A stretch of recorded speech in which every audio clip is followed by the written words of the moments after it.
আসসালামু আলাইকুম। ডাকসু নির্বাচন নিয়ে অনেকের ঘুম হারাম হয়েছিল। অনেকে বিভিন্ন তোলপাড়ে ছিল ডাকসু নির্বাচন সম্পর্কে কি হয়, কে ভিপি হবে এসব নিয়ে। তো আজকে আপনাদের সাথে ডাকসু সম্পর্কে আলোচনা করব। আমি মোহাম্মদ সাজু শেখ। তো চলুন শুরু করা যাক। ডাকসু ডাকসু এর পূর্ণরূপ Dhaka university central students union. DUCSU election সর্বপ্রথম কত সালে হয়েছিল? ১৯৫৩ সালে। ডাকসু এর সর্বোচ্চ পদ কোনটি? সেটা হচ্ছে ভিপি, ভাইস প্রেসিডেন্ট। ডাকসু এর প্রথম ভিপি কে ছিলেন? মমতাজ উদ্দিন আহমেদ। ডাকসু কারা গঠন করে?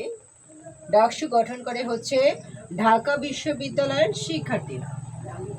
ডাকসু এর প্রধান লক্ষ্য কি? শিক্ষার্থীদের অধিকার ও স্বার্থ রক্ষা করা। ২০২৫-এর নির্বাচনে ডাকসু এর ভিপি কে হলেন আপনারা কমেন্ট বক্সে জানিয়ে দিন। ধন্যবাদ সকলকে। আসসালামু আলাইকুম।